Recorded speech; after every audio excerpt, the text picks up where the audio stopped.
My name is Evelyn. I never thought the worst day of my life would not be the day my husband died, but the day after. That morning, the house felt empty. Too quiet. My husband's smell was still in the room. His shoes were still by the door. His chair was still facing the window, just the way he liked it. I sat on the couch, holding his picture, crying so softly I could hear my own heartbeat. Then she walked in. My daughter-in-law. She did not knock. She did not greet me. She just stood there, looking around the house like she was counting things in her head. And then she said it. "This house is no longer yours." My heart dropped. I looked up at her, confused, thinking maybe grief was playing tricks on my ears. I asked her to repeat what she said. She crossed her arms and spoke slowly, clearly, like she was talking to a child. "You heard me. Things have changed now." That was the moment everything turned against me. Before I continue, let me say this. If you enjoy emotional and powerful stories like mine, please subscribe to this channel, like this video, and turn on the notification button so you don't miss what happens next. Also, tell me in the comments which country you are watching from. I want to know who is listening to me. Now listen carefully, because what she did next still hurts me when I remember it. She walked closer and sat down across from me. There was no sadness in her eyes. No respect. No shame. "My husband and I have talked," she said. "You are old. You shouldn't be making decisions anymore." I felt my hands start to shake. "This is my home," I whispered. She laughed. Not loudly. Just enough to hurt. "It was your home," she corrected me. I felt like someone slapped me without touching me. This did not start that day. It started months before, when my husband was still alive but very sick. I was the one feeding him. I was the one cleaning him. I was the one sleeping on a chair beside his bed. My son came once in a while. My daughter-in-law came even less. When she did come, she never asked how I was doing. She never asked how her father-in-law was feeling. She only looked around the house. At the walls. At the land. At the furniture. Sometimes I saw her whispering to my son. When I entered the room, they stopped talking. I told myself I was imagining things. I was wrong. The day my husband died, I felt like half of my body was gone. At the burial, people hugged me and cried with me. But she stood beside my son, calm, quiet, already planning something in her head. I even heard her say, "Now we can finally put things in order." I didn't understand it then. But the next morning, sitting in my own living room, I finally did. She stood up and picked some papers from the table. "These are important," she said. "You don't need to worry about them anymore." I asked her where my son was. "He agrees with me," she replied quickly. That was when my chest started to burn. They had been planning while I was praying for my husband to live. They had been planning while I was crying at night. They had been planning while I was breaking inside. She looked at me one last time and said the words that changed everything. "You have 1 week to pack your things." 1 week.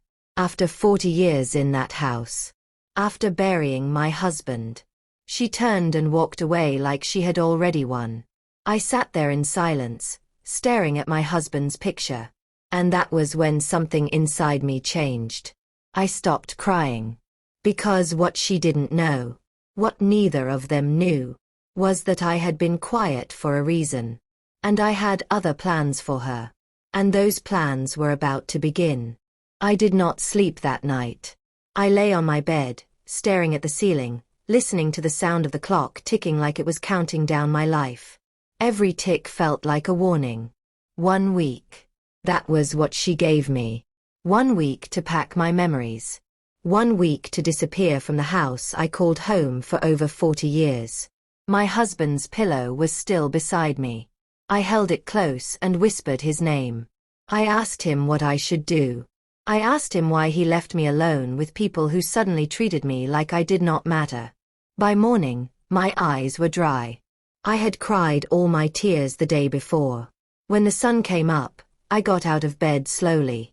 My body felt weak, but my mind felt sharp. Something inside me had woken up. Something I buried for years while I was busy being a wife, a mother, and a peacemaker. I went to the kitchen and made tea. My hands still shook, but not from fear anymore. From anger. As I sat at the table, memories came rushing back. I remembered the day my husband and I moved into that house. There was no paint on the walls then. No tiles on the floor. We slept on the floor for months. I cooked outside sometimes because we didn't even have a proper kitchen yet. I remembered selling my jewelry so we could finish the roof before the rainy season.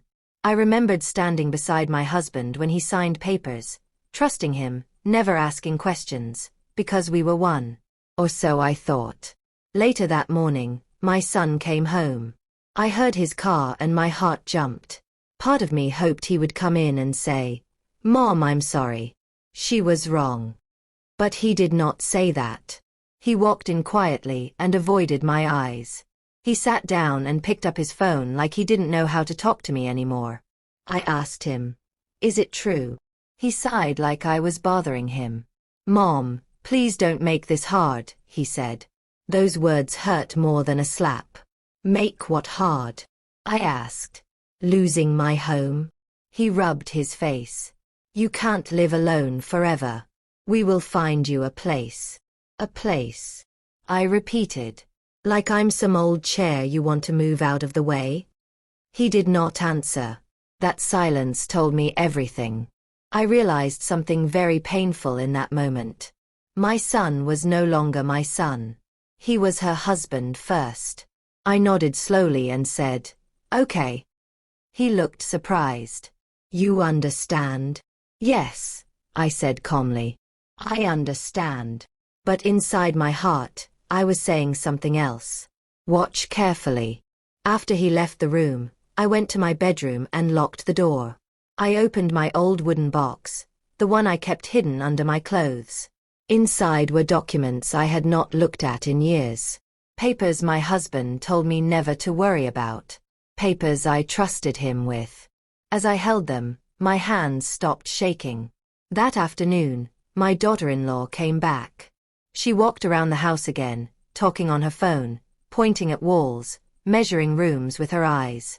She was already acting like the house belonged to her. When she saw me, she smiled. Not a kind smile. A winning smile. "I hope you're packing," she said. "I will," I replied. She raised her eyebrows. "Good. I knew you would understand." Understand? She did not know how wrong she was. That night, I packed a small bag. Just clothes and personal things. I left everything else untouched. I wanted them to think I had given up. For the next few days, I became quiet. I spoke less. I moved slowly. I let them think I was broken. But every night, when everyone slept, I sat with those papers and read them again and again. And that was when I saw it. Something small. Something easy to miss. Something my husband never told me. My heart started beating fast. On the 5th day, my daughter-in-law called a family meeting. She sat at the head of the table like a queen. My son sat beside her. "We need to talk about the final arrangements," she said. I nodded and kept my eyes low. She continued, "You'll be leaving soon. We will handle the rest." I looked up at her and smiled softly. "For now," I said. She frowned. "What do you mean?" "Nothing," I replied quickly. "I'm just tired." She relaxed again. She thought she was in control. That evening, as I was about to sleep, my phone rang. An unknown number. I answered slowly. The voice on the other end said, "Madam, I believe you have been looking for answers about your husband's property." My heart stopped. I held the phone tightly and whispered, "Yes." There was a pause. Then the voice said, "You may want to sit down. There is something you need to know." My knees grew weak. Because in that moment, I realized something big was coming. Something that would change everything. And just as I was about to ask what it was, I heard footsteps outside my door, and the handle started to turn. The door handle moved slowly. I held my phone close to my chest, my heart beating so loud I was sure whoever was outside could hear it. I did not answer the caller yet. I stood still, listening. The handle stopped. Then footsteps walked away. I let out the breath I was holding and quickly put the phone back to my ear. "Hello," I whispered. "Yes, madam," the voice said again. "I am calling about the property and accounts your husband left behind." My legs felt weak, so I sat on the edge of the bed. "Please tell me," I said. The man cleared his throat. "Your husband made some arrangements years ago. They are different from what your son and his wife may think." My heart began to race. "What arrangements?" I asked. "I cannot explain everything on the phone," he replied. "But I can tell you this. You are not as powerless as they believe." Tears filled my eyes, but this time they were not tears of pain. They were tears of hope. "Where can I see you?" I asked. "We should meet privately," he said. "Tomorrow afternoon. And please, do not tell anyone." "I won't," I promised. When the call ended, I sat there for a long time, staring at the wall. My hands were shaking again, but this time from fear and excitement mixed together. All night, my mind kept working. Questions filled my head. What did my husband do? Why didn't he tell me? Did he know this would happen? The next morning, I woke up early. I dressed simply and quietly. I did not want to draw attention. When I walked into the kitchen, my daughter-in-law was already there, drinking tea. She looked at me and smiled thinly. "You're up early." "I couldn't sleep," I said. She nodded like she didn't care. My son walked in shortly after. He avoided looking at me again. "I'm going out this afternoon," I said carefully. "I need to see someone." My daughter-in-law's eyes sharpened. "Who?" "An old friend," I replied. She watched me closely, but then she waved her hand. "That's fine. Just remember your time here is almost over." I nodded, but inside I smiled. That afternoon, I took a taxi and went to the address the man gave me. It was a small office, quiet and hidden between two big buildings. I felt nervous as I stepped inside. A man stood up when he saw me. He was polite and calm. "Please sit," he said. He placed a folder on the table and opened it slowly. "These documents belong to you," he said. "Your husband trusted me to keep them safe." I looked at the papers. My husband's signature was there, clear and strong. "He made sure of something," the man continued. "He made sure no one could remove you from your home without your consent." My breath caught. "What do you mean?" I asked. He pointed to a page. "The house is in your name." I felt dizzy. "In my name?" I repeated. "Yes," he said. "It has been for years." Tears rolled down my face. "But my son," I whispered. "He does not know," the man said. "And neither does his wife." I covered my mouth with my hand. My husband, he knew. He saw this coming. And he protected me in silence. "There is more," the man said gently. He turned another page. "There is a condition," he explained. "Anyone who tries to force you out loses any claim to the property." My heart pounded. "So, if they try to take control, they lose everything," he finished. I laughed through my tears. A quiet laugh. A strong one. For the first time since my husband died, I felt safe. But then fear returned. "What if they find out?" I asked. He leaned forward. "That is why you must be careful. Let them think you are leaving." I nodded slowly. When I returned home that evening, my daughter-in-law was waiting for me in the living room. "Where did you go?" she asked. "Just out," I replied. She looked at my face, trying to read me. I kept my eyes low. That night, I packed more clothes. I let her see my bags. She smiled again. Good. You're finally accepting reality. If only she knew. 2 days later, something unexpected happened. I overheard my daughter-in-law talking on the phone. Yes, she said quietly. Once she leaves, we'll sell the place immediately. My stomach turned. She doesn't know anything, she added. Everything is under control. I went back to my room, my hands shaking. They were moving fast. Faster than I thought. And then, that night, my son knocked on my door. Mom, he said softly. We need to talk. I opened the door slowly.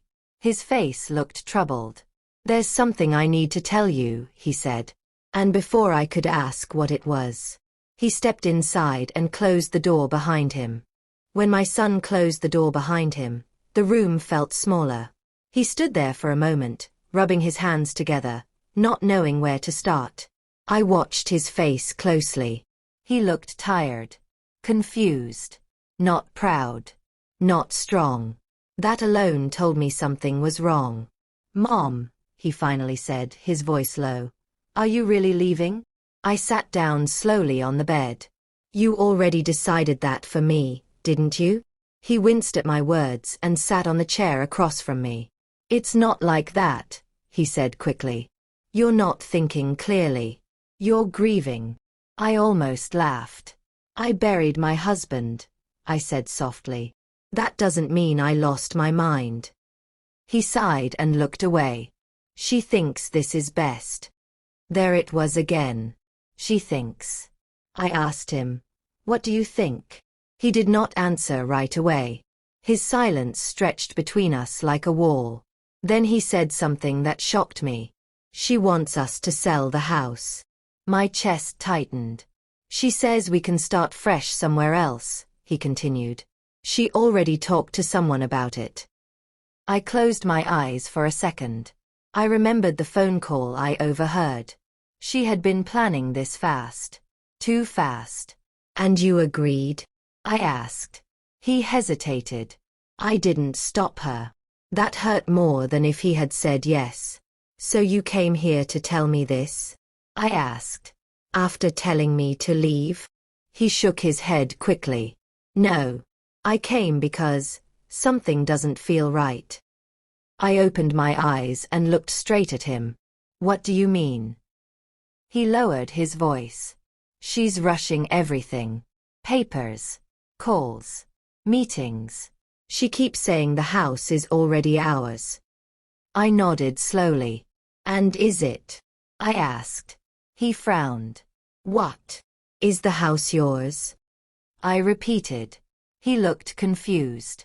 Dad left it for us. Did you see any document that says that? I asked calmly. He shifted in his chair. She said. I raised my hand gently. I'm not asking what she said. I'm asking what you saw. He swallowed hard. I didn't see anything, he admitted. There it was. I stood up and walked to my box. I did not open it. Not yet. Your father was a careful man, I said. He never did things without thinking. My son looked at me with fear and hope mixed together. Mom, are you saying? A loud knock interrupted us. My daughter-in-law's voice came through the door. Why is the door closed? My son jumped up. I was just talking to her, he said, opening the door. She looked at both of us closely. Her eyes moved from his face to mine. Talking about what? She asked. About Mom moving, my son replied. She smiled. Good. We don't have much time. She turned to me. I've arranged for someone to come see the house tomorrow. My son looked at her, shocked. Already? Yes, she said proudly. We can't waste time. I felt my anger rise, but I kept my face calm. That's very fast, I said. She shrugged. Life doesn't wait. She walked away like she owned the place. My son followed her out slowly, then stopped at the door and looked back at me. We'll talk later, he whispered. That night, I could not sleep again. I thought about my son. He was not evil. He was weak. And weakness can be just as dangerous. The next day, the house felt tense. My daughter-in-law cleaned like she was preparing for guests. She opened curtains, moved chairs, and talked loudly on her phone. I stayed quiet. In the afternoon, a man arrived. He walked around the house, measuring, taking notes. "This place has great value," he said. "Especially the land." My daughter-in-law smiled proudly. "See," she said to my son. "I told you." I watched everything from the corner of the room. At one point, the man turned to me. "When are you moving out, madam?" Before I could answer, my daughter-in-law spoke. "Very soon," she said quickly. I looked at her and smiled softly. "Yes," I said. "Very soon." She didn't hear the meaning in my voice. That evening, my son came to my room again. "Mom," he said, "what do you know?" I took a deep breath. "I know more than you think," I replied. His eyes widened. "Then tell me." I shook my head. "Not yet." He looked hurt. "Why not?" "Because the truth has a price," I said. "And not everyone is ready to pay it." He stood there in silence. Then he said something that made my heart skip. "She wants to move you out tomorrow." Tomorrow. That was not 1 week. That was now. My son looked scared. "What should we do?" I looked at him and felt something solid inside me. "Tonight," I said slowly, "everything will change." He stared at me. "What do you mean?" Before I could answer, I heard my daughter-in-law's voice from the hallway. And she was laughing. Loudly. Confidently. Like someone who believed she had already won. That laugh followed me into the night.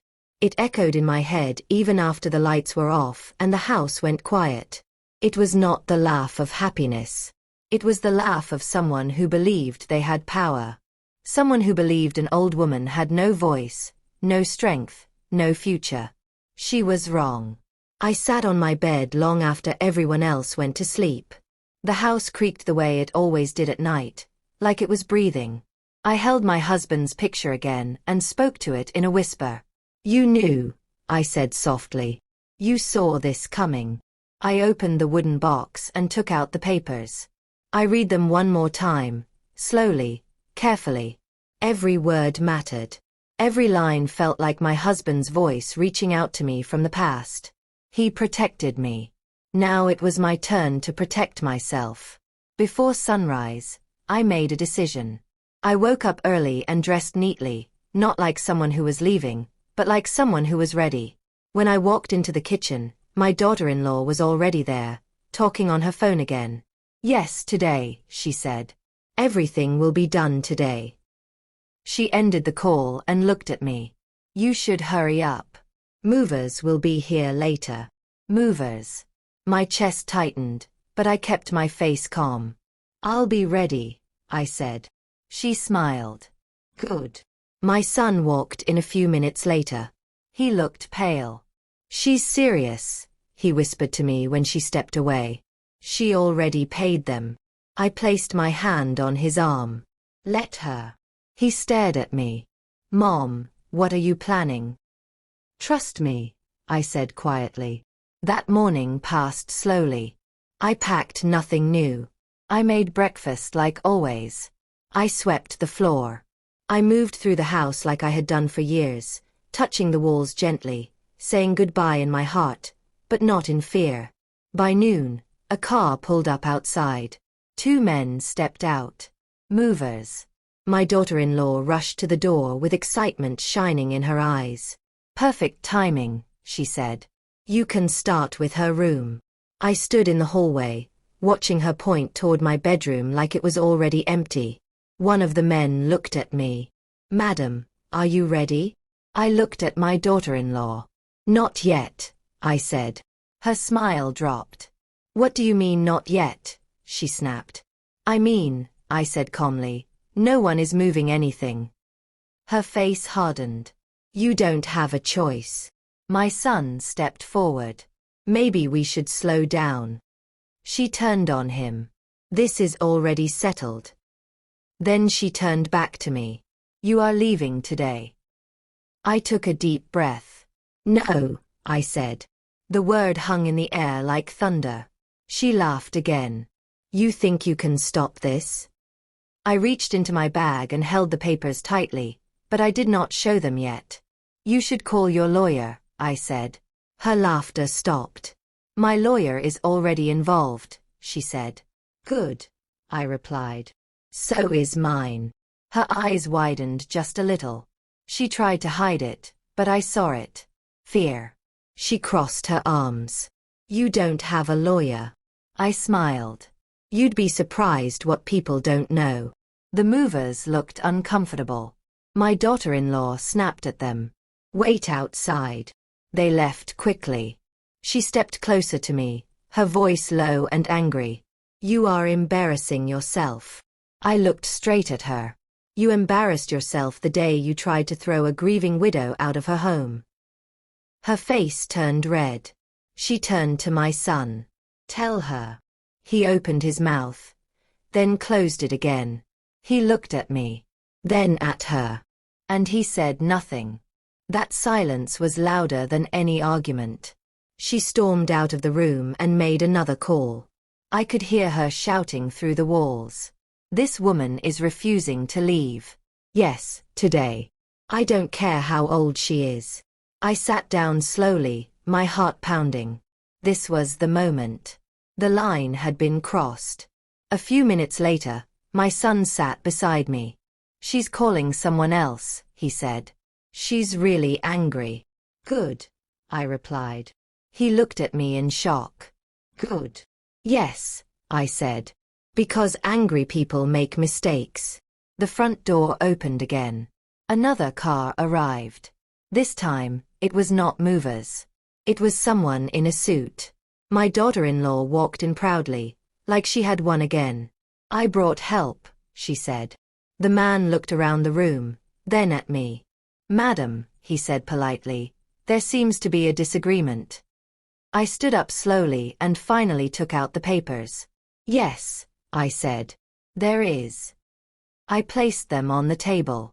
These, I continued, will clear everything. The man leaned forward. My daughter-in-law's face changed. What are those? She asked sharply. I met her eyes and spoke calmly. The truth. Her hand started to shake. And just as the man reached for the documents, my daughter-in-law shouted, Don't touch that. The room went completely silent. And in that silence, I knew. The battle had finally begun. The man in the suit froze when she shouted. His hand stayed in the air, just inches above the papers on the table. Everyone in the room went silent. Even the house itself seemed to hold its breath.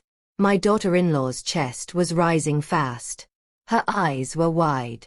She looked like someone whose secret was about to be pulled into the light. The man slowly pulled his hand back and looked at her. Why shouldn't I? He asked calmly. She swallowed hard. Because those papers don't matter. I smiled softly. Oh, they matter, I said.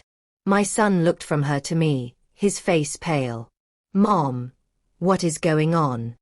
The man turned to him. Sir, do you know what these documents are? My son shook his head. They are legal records, the man continued, signed years ago. My daughter-in-law stepped forward. This meeting is over, she snapped. You can leave. The man raised an eyebrow. That's not your decision. I pushed the papers gently toward him. Please, I said. Read. He picked them up and began to scan the pages slowly.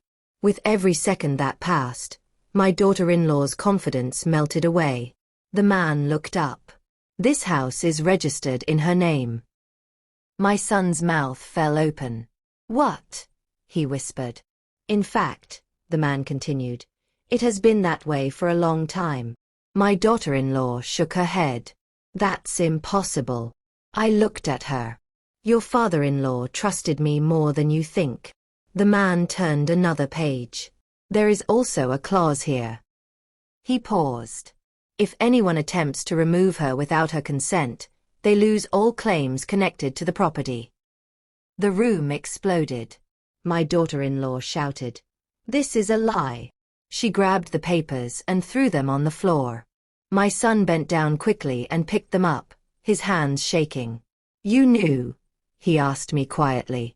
"I didn't know everything," I replied. "But your father made sure I would be safe." The man cleared his throat. "This clause is very clear." My daughter-in-law laughed loudly, but her voice was broken. "You think this stops me?" She pointed at me. "She's old. She can't fight." I took a step forward. "I have been quiet," I said. "Not weak." The man looked at my daughter-in-law. "Madam, you should stop." She turned on him. "You're on her side." "I'm on the law's side," he replied. She grabbed her phone and started dialing furiously. "I will make sure you regret this," she hissed at me. I watched her closely. She was unraveling, losing control. And people like her hate that more than anything. My son sat down heavily. "Why didn't you tell me?" he asked, his voice breaking. "Because you chose her over me," I said gently. "And I needed to see where you truly stood." Tears filled his eyes. "I didn't know." "Now you do," I replied. The man in the suit stood up. "I suggest everyone calm down. There are consequences if this continues." My daughter-in-law turned to him with fury. "Consequences for who?" "For you," he said simply. She froze. "You arranged movers. You attempted to force her out. That activates the clause." My son looked at her in shock. "What does that mean?" The man answered, "It means you lose everything connected to this property." Her legs gave way slightly. "No," she whispered. "No, no, no." I watched her carefully. This was the moment she realized she had underestimated me. But I was not finished. "There is one more thing," I said. Everyone looked at me. "I never told you why your father put the house in my name," I continued, turning to my son. "Why?" he asked. "Because," I said slowly, "he didn't trust your wife." My daughter-in-law screamed. "That's a lie." But my son looked at her differently now. The man gathered the papers. "I will file this immediately." My daughter-in-law's voice dropped to a dangerous calm. "You think you've won," she said to me. "This isn't over." I met her eyes without fear. "I know," I replied. She turned and stormed out of the house, slamming the door so hard the walls shook. My son covered his face with his hands. "I'm sorry," he said. I touched his shoulder lightly. "Sorry doesn't fix everything." Outside, I heard her car engine start. But just before it drove away, she shouted through the open window, "You haven't seen the last of me." The car sped off. I stood there, feeling both strong and afraid. Because deep down, I knew one thing. A woman who loses control will do anything to get it back. And whatever she was planning next, it would be worse than before. The house was quiet after she left. Too quiet. It was the kind of silence that comes after a storm, when the air feels heavy and you know another one may be coming. I stood in the living room for a long time, listening to the echo of the door she slammed, feeling the vibration still sitting in my chest. My son sat on the couch with his head in his hands. He looked smaller somehow, like a boy who had just learned that the world was not as simple as he thought. "I didn't know," he said again, his voice shaking. "I swear, Mom, I didn't know." I looked at him carefully. I had waited a long time to see this moment, to see if there was still honesty left in him. "You didn't ask," I said quietly. He lifted his head. "I trusted her. I trusted your father," I replied.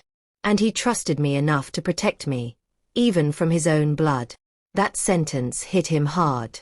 I saw it in his eyes. "I messed up," he whispered. "Yes," I said. "You did. The man in the suit gathered his papers and stood up. "I'll take care of the legal steps immediately," he said. "But you should be careful." "Careful of what?" my son asked. The man hesitated. "People who lose something they believe belongs to them often react badly." I nodded. "I understand." After he left, my son followed me into the kitchen. "What happens now?" he asked. "Now," I said, "we wait." He frowned. "Wait for what?" "For her next move," I replied.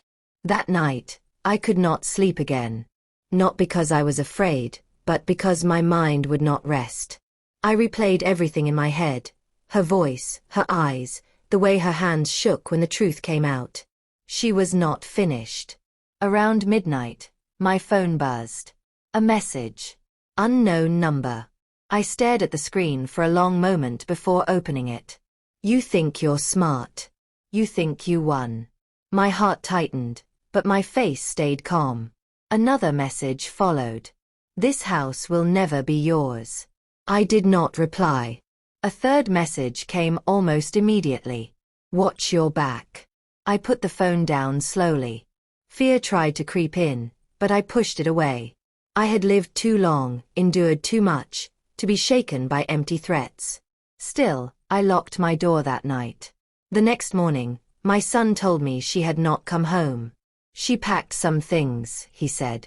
"She's staying somewhere else." "That's good," I replied. "For now." He looked at me with worry. "Do you think she'll try something?" "Yes," I said without hesitation. Later that day, a neighbor came by. "I saw strange people around your house last night," she said. "They were looking around, asking questions." My chest tightened. "What kind of questions?" I asked. "She wanted to know who owned the house," the neighbor replied. "She said she was family." I thanked her and closed the door. My son looked panicked. "She's trying to scare you." "No," I said slowly. "She's trying to find a way back in." That afternoon, another call came. This time, it was from someone I recognized. "Madam," the voice said, "someone has filed a complaint." "A complaint?" I asked. "Yes," he continued, "claiming you are being manipulated and are not mentally fit to manage your property." My hands went cold. I knew instantly who it was. My son stared at me. "What does that mean?" "It means," I said carefully, "she is trying to take everything another way." That night, my son stood in front of me with tears in his eyes. "I won't let her hurt you," he said. "I promise." I studied his face. "Promises are easy," I replied. "Standing up is hard." The next morning, I heard a knock at the door. Not loud. Firm. Official. I opened it slowly. 2 people stood outside. 1 man. 1 woman. Both serious. "Madam," the woman said, "we need to speak with you." "About what?" I asked. She glanced at her clipboard. "About your mental state, and your ability to live alone." My son stepped forward angrily. "This is nonsense." The woman raised her hand. "Please remain calm." I felt my heart pounding, but I straightened my back. I had expected this. I invited them in. As they sat down, the woman looked at me closely and said something that made my stomach drop. "Your daughter-in-law has raised serious concerns." I smiled slowly. Of course she had. And as they opened their files and began asking questions, I realized this was no longer just about a house. It was about control. And this time, she was playing a much dirtier game. I sat down slowly across from them, my hands folded neatly in my lap. The man and the woman exchanged a quick look before the woman spoke again. Her voice was calm, professional, the kind of voice that sounds kind but carries power. "We've received a report," she said, "that you may not be capable of managing your affairs on your own." I looked at her face carefully.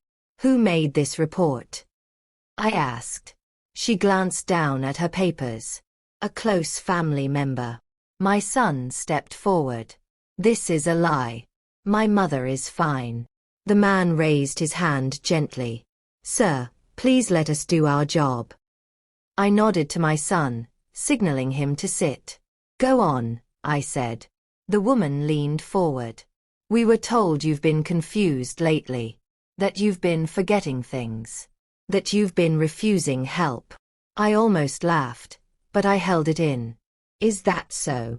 I asked. Yes, she replied. We were also told you are being influenced by outsiders. I knew exactly what she meant. May I ask, I said calmly, did you verify this information before coming here? She hesitated. That's what we're doing now. Good, I said. Then ask your questions. For the next hour, they asked me everything. What day it was. What year. Who the president was. How long I had lived in the house. I answered every question clearly. My son watched in silence, his jaw tight. Then the man asked, can you explain the recent conflict with your daughter-in-law? I took a deep breath. She tried to force me out of my home after my husband's death, I said. When I refused, she became angry.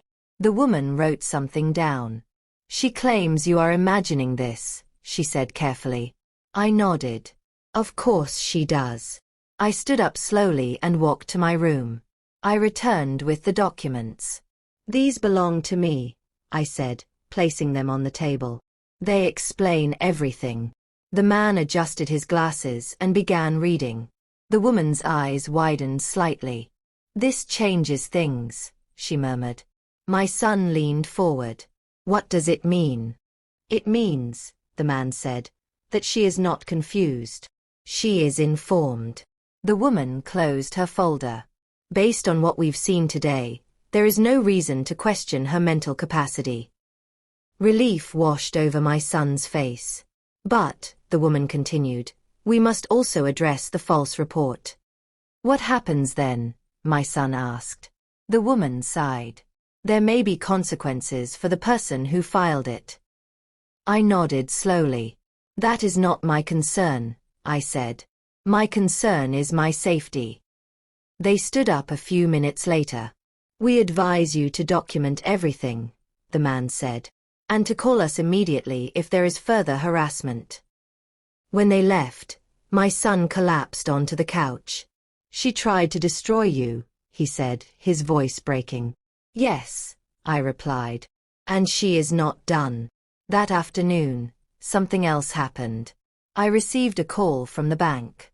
There has been an attempt to access your accounts, the voice said. My heart skipped. By whom? I asked. A joint request, the caller replied. Submitted this morning. I knew.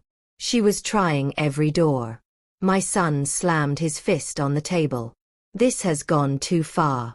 I looked at him carefully. You need to decide where you stand, I said. Not with words. With actions. He nodded slowly. I choose you, he said. That night, I could not sleep again. I felt like eyes were on the house. Around 2 a.m., I heard a noise outside. A soft sound. Metal.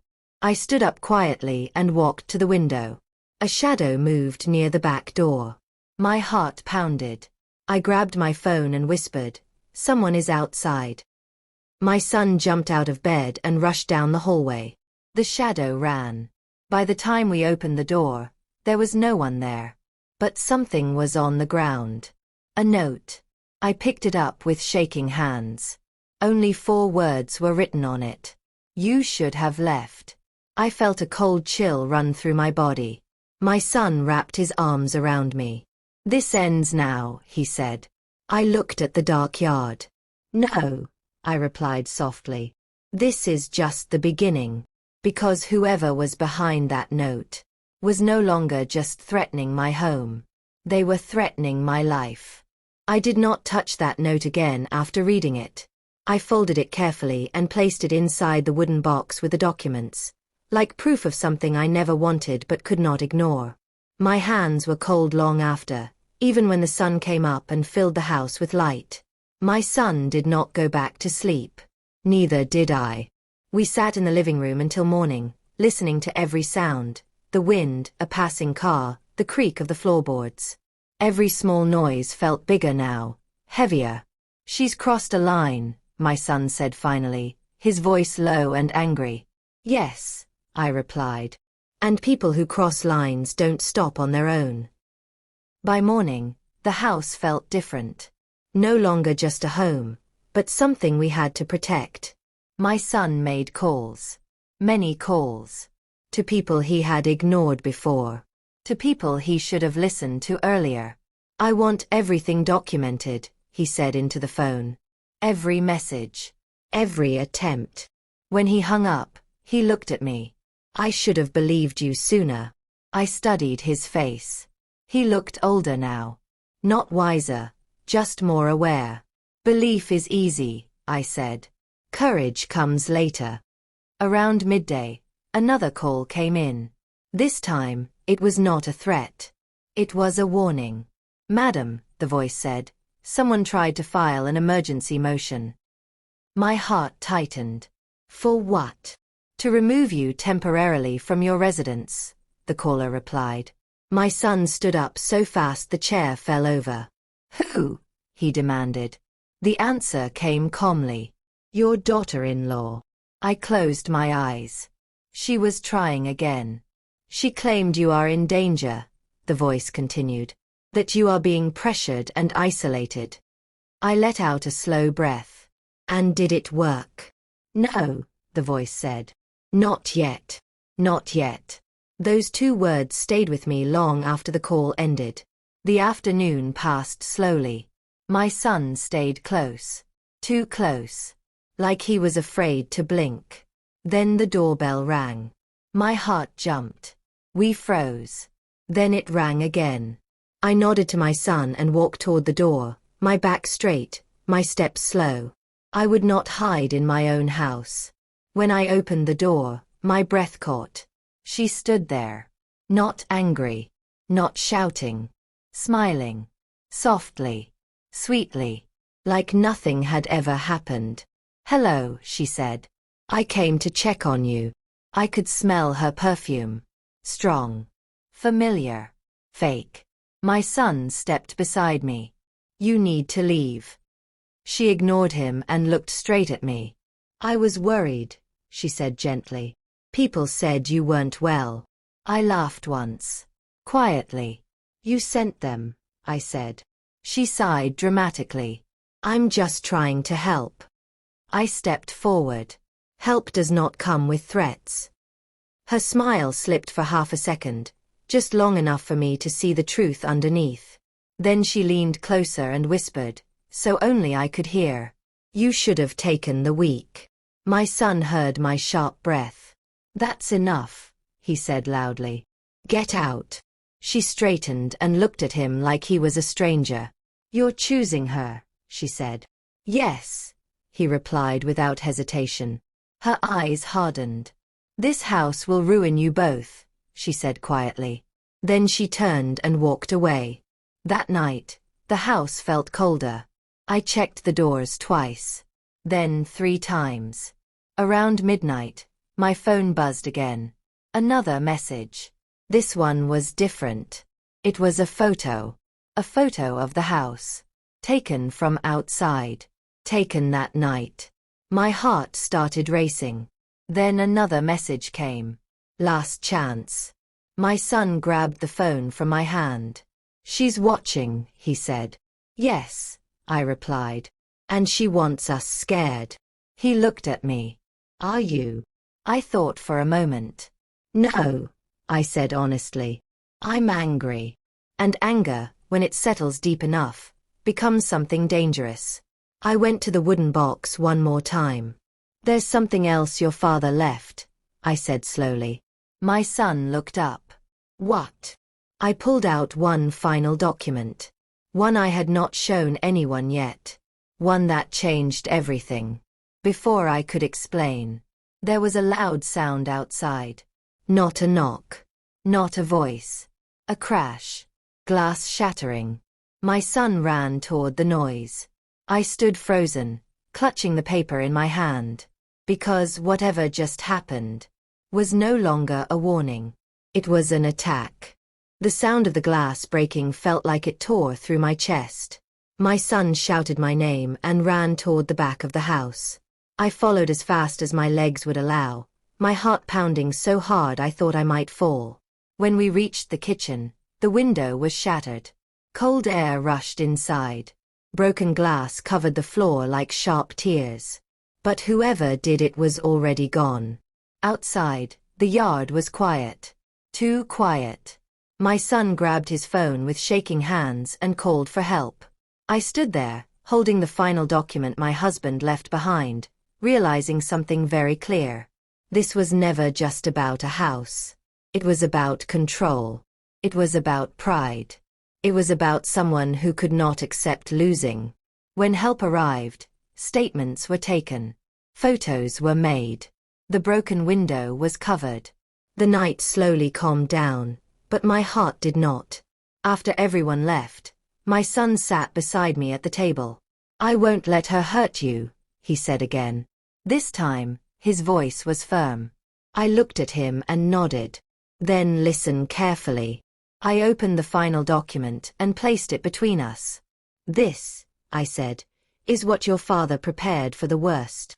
He read slowly. His eyes widened with every line. "It's a protection order?" he asked. "Yes," I replied. "And more. It named me as the sole decision-maker. It blocked anyone who tried to force me out. And it gave clear instructions for what would happen if harassment continued." "She can't touch you," he whispered.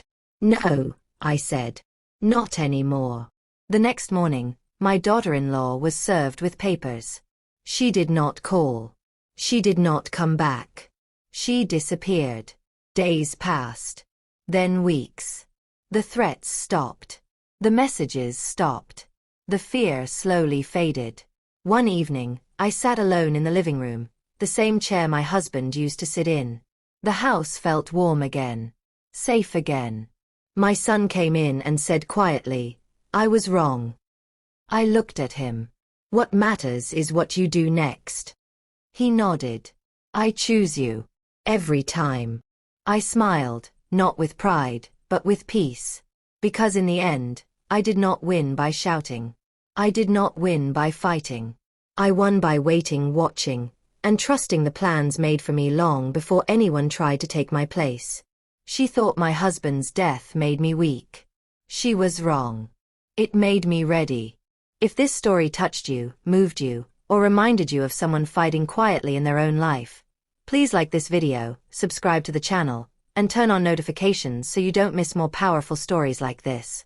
Also, tell me in the comments where you are watching from. Your support means more than you know. Because sometimes, the strongest plans are the ones no one sees coming.